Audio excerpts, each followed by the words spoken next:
Hello, my beautiful listeners, and welcome back to another episode of the Radiantly Feminine podcast. Today, we're going to be talking about why feminine women require a provider man. The need for a man to be a provider is vastly talked about all over social media, from not accepting 50-50 men to becoming a stay-at-home wife or even a stay-at-home girlfriend, you name it.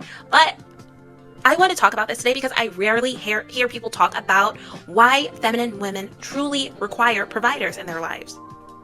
Now, when I say provider, I'm not just talking about someone who can financially take care of you, but someone who can emotionally, energetically, and relationally take care of you. So in other words, being a provider does not mean he has to be wealthy, because there's so much more to it. Because being in our feminine doesn't mean we're weak or dependent. It means we're aligned, receptive, and discerning. So let's go ahead and get right into the episode.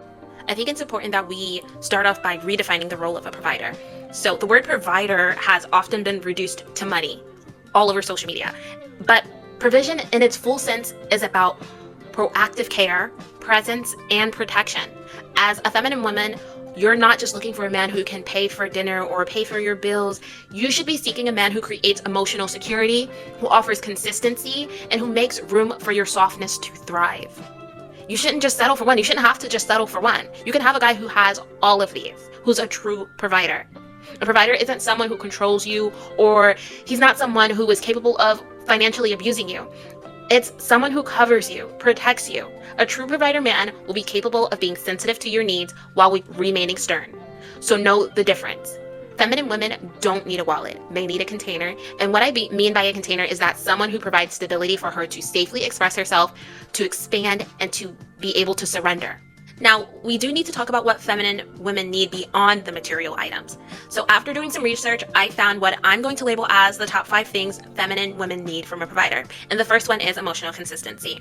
Now, being that we're intuitive beings and feeling-based beings, that erratic communication and that hot and cold behavior, breadcrumbing, and disappearing acts, that doesn't work for a woman who is in her feminine energy, her softness, and someone who knows her worth. We thrive on consistency, predictability, and emotional safety. So those behaviors that I just listed only serve chaotic individuals. And provision isn't just about money. It's about showing up. It's about being respectful and having self-control. The second is leadership and decision-making energy. So a provider naturally is going to want to lead. They know how to lead. They are going to step up and take the lead. Now, this is not going to be in a domineering way, but with confidence and clarity, sensitivity and sternness, he's going to be able to communicate what he chose and also why he chose it. As women, we don't want to wear the pants and everything. We want to co-create, but with a man who isn't passive or indecisive, because those are toxic behaviors, and someone who's in their divine feminine energy is not going to put up with toxicity. And remember, when we are in our feminine energy, we are creative, and we're capable of creating so many great things when we rest in this energy. Now, when a man provides leadership, a woman can finally excel. Now, in order for us as women to feel safe with allowing a man to lead, he has to show us that he's capable of leading. And this is where the self-control plays a big part. When a man shows self-control, it signals that he has the inner discipline, the maturity, and the emotional regulation needed to lead with intention, not impulse. And this is because self-control signals emotional maturity, it builds trust, and it shows that he is not a slave to his impulses, and it shows how well he will lead you. Now, I do want to elaborate on this a little bit more before I get to number 3 of the list, but a man who can regulate his emotions rather than lashing out, shutting down, or acting recklessly is showing that he's not ruled by his ego, and he doesn't make decisions from a reactive place. And he's also showing that he can hold space for difficult conversations without spiraling or lacking accountability. Because let's be honest, when we are faced with those types of individuals, things can start to become very frustrating. So listen to me when I say leadership does require emotional maturity, and emotional maturity starts with self-mastery. So in other words, you can't lead others if you can't first lead yourself. And this is something that I was honestly just talking to my friend about. We were talking about how we don't like when men don't take care of themselves, like they're not actively in the gym or, just working out and eating healthy. And I told her, I'm like, I honestly, go the other way when I see that, because a guy who's not taking care of himself, how is he going to be able to take care of me? Let's be honest. Now, I do want to reiterate that as feminine women, we naturally become softer in the presence of safety. When a man has self-control, he creates an environment that feels safe, predictable, and steady. So this means he doesn't threaten peace with reckless words or actions. So he's not going to actively disrespect you. He's going to actively respect your boundaries. And he doesn't let lust, anger, or ego override wisdom. And he can delay gratification for a greater outcome. Trust is built on how consistently a man can control himself, especially when it's hard to. Now, a man who can say, no, I won't act on this temptation, or let's pause and think this through, or this isn't aligned with who I am or who I'm becoming, is a man who's principle-led, not pleasure-led. So we want to stay away from pleasure-led men because they lack that provider mentality.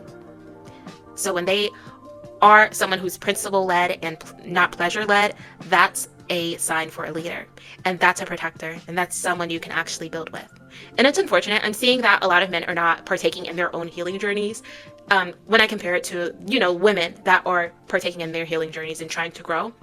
And I'm not saying that men don't heal, they don't go on their healing journeys, but I'm noticing that there's a huge chunk of men who would rather change the people around them than try and change themselves. And I know, trust me, I know, it's a lot easier said than done. I've been on my healing journey for years. It takes a lot of work to heal from all the things that we're holding on to, all the things that have hurt us. But I honestly feel like that is because for so long, men were taught that showing or embracing their feelings was seen as a weakness, it's a sign of weakness. And it takes away from their masculinity when they do this, but that's not true. That's so far from the truth. But I also noticed that leaves a big chunk of men who have yet to normalize healing and growing. And I want to share a quick story before I get back on track. Sorry, guys. I have a child with my ex. So, of course, we co-parent. And I was telling my mom that he's been doing really good with co-parenting. And I was thinking that, he's actually putting in the work to heal himself. I was proud. I was proud of him. I didn't share this with him because we honestly don't talk unless it's about our son. But I recently just reached out to him. And like I said, I only reach out to him when it's about our son. So his response was the most vile response I had received. I had asked a simple question about our son's health. I'm not going to give you guys a whole description of what I was trying to talk to him about. And his response was so inappropriate. It was unnecessarily rude. And it was defensive. And since it was defensive, I was just reading it and I was just it was very rude and inappropriate, but it was also defensive. So I asked myself, I had to take a step back and I was like, is there another way? Is there a different way that I could have asked this question? And then I looked at his response again and I'm like, he didn't even address what I was asking. His response never touched on the question at hand. And it was clear he sent that with no thought, just simply on impulse, and it was simply reactive. And I share that to reiterate that healing and growing is not just what some men are normalized to do, unfortunately.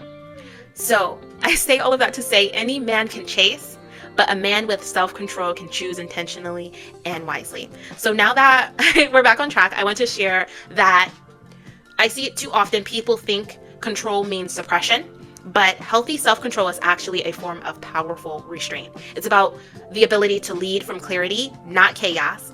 It's the quiet strength to walk away from drama, temptation, or ego battles, or even things that just do not align with you.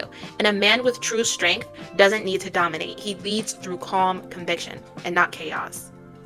Also, leadership in relationships isn't about command, it's about guidance, presence, and direction. And it's also about determining if he can protect you from unnecessary emotional harm. Can he pause before reacting, especially in conflict? Can he lead by example and through consistency and discipline? These are the reflection questions that you need to be asking yourself because they were huge for me. Because I personally feel when two people are arguing and yelling, that just leads to ineffective communication and it results in two people who are not listening to one another and they are just solely focused on getting their points across. They're not focused on the solution. They're not focused on getting over the problem. And this is why I hate arguing. This is because it leads to yelling and just two people trying to get their points across rather than listening and hearing each other out and coming up with a solution together. So if he can't lead himself, just know that he can't lead you into peace, he can't lead you into purpose, and he cannot provide protection. So in other words, he just lacks that provider mindset that we're looking for. So for my feminine listeners, my feminine women, we need to start reflecting on ourselves as well. If you want to be led, it's important to ask yourself, is this man ruled by wisdom or by impulse? The answer is going to lie in how he handles his triggers, how he handles temptations, how he handles his time, his tone, and tensions when they arise. Just know a man with self-control creates a container for your softness to rest in. He creates a safe space for you to express yourself. So back to the top 5 things feminine women need from a provider man. The third is going to be protection. This is physical, emotional, and spiritual protection. This means he doesn't put you in situations where you feel unsafe or unsupported. He protects you from harm, yes, but also from emotional confusion, chaos, and stress. He speaks up for you when necessary, and most importantly, he honors your presence. Whether you're there or not, he's going to honor your presence in his life. And let's be honest, a guy who is adding stress into your life, did you guys know that stress actually shortens our telomeres, and our telomeres determine how long we are going to live? So in other words, I've been doing a deep dive into Joseph Dispenza and his work on quantum physics, and I found that out, that telomeres, the longer they are, the longer we are expected to live, and the shorter they are, the shorter we are expected to live. And stress actually shortens the length of your telomeres. So that's food for thought. And if he is adding stress into your life, you can think of it that way. He's actually shortening your life when he's adding stress. So just beware, ladies. And the fourth is having space to receive. Too often as women, we are pushed into survival mode, and that causes us to overdo and overgive. But feminine energy is about receiving, and a true provider knows how to give without making you feel guilty or obligated. He's going to give from his overflow. So this means there shouldn't be any strings attached.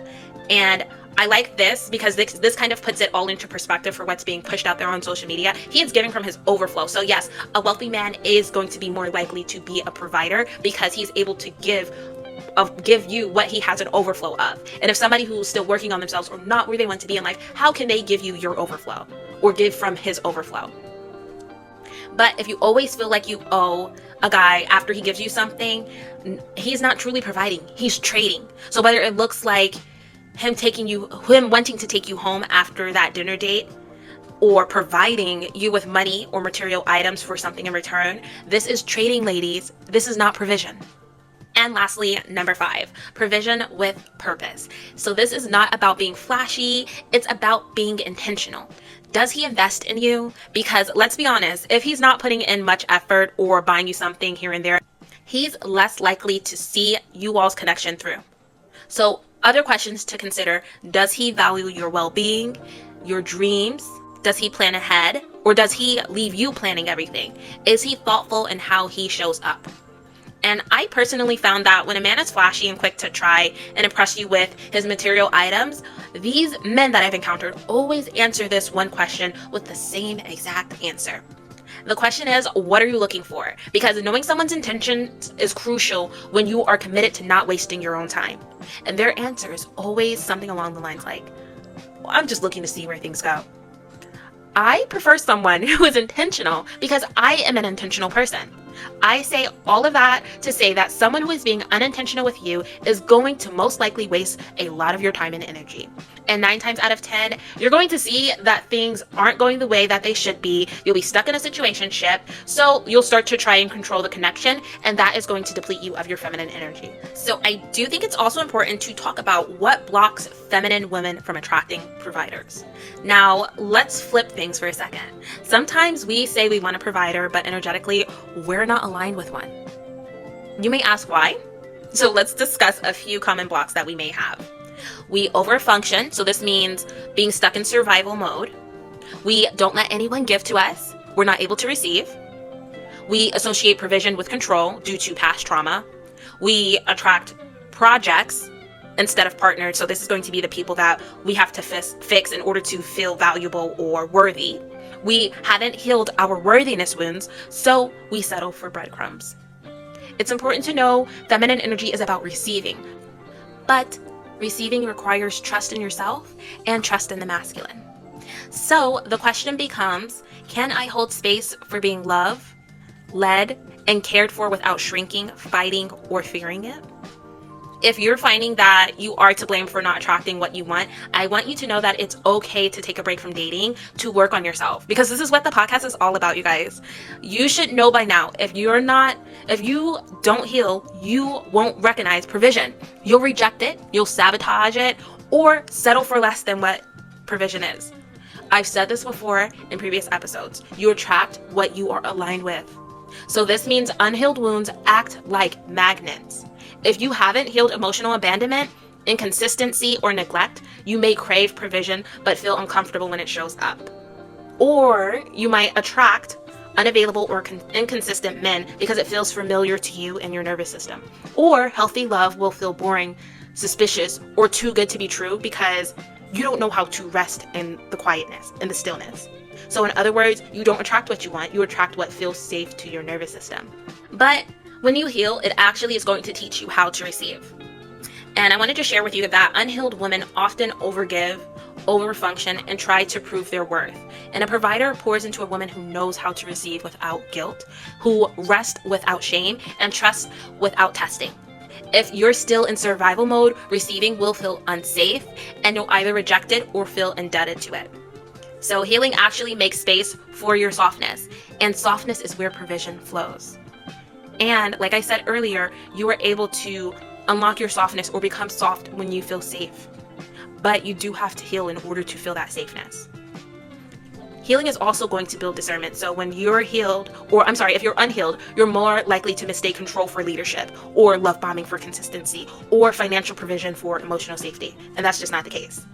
Healing is actually going to sharpen your discernment so you don't fall for performers pretending to provide, and you'll start to choose aligned partners who provide you with presence and purpose. So once you understand what I'm saying, once you're able to grasp onto what I'm saying and start healing, you take a break from dating and then you start healing, you will become your own provider first, and then you will be able to accept provision when it steps into your life.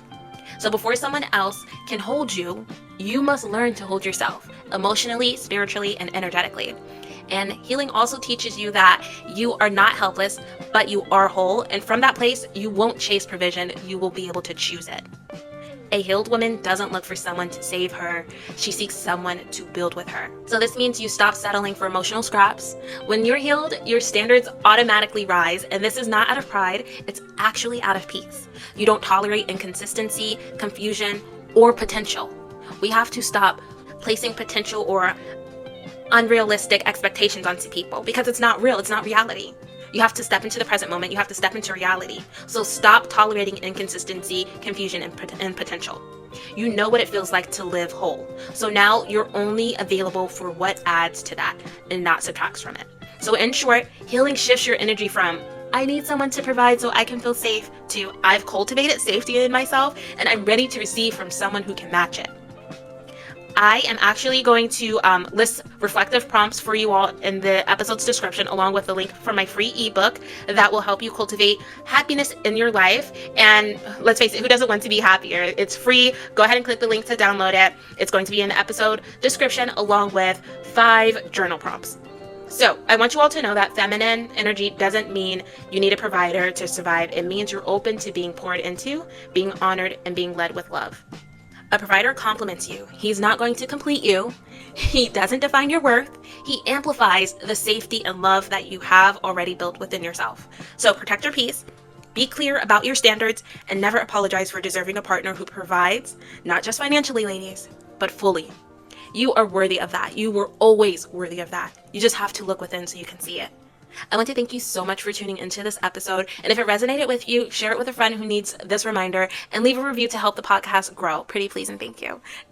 Until next time, stay soft and stay sovereign. And remember, you are not hard to love. You just need to show yourself the love that you are seeking. I'll talk to you next week. Bye.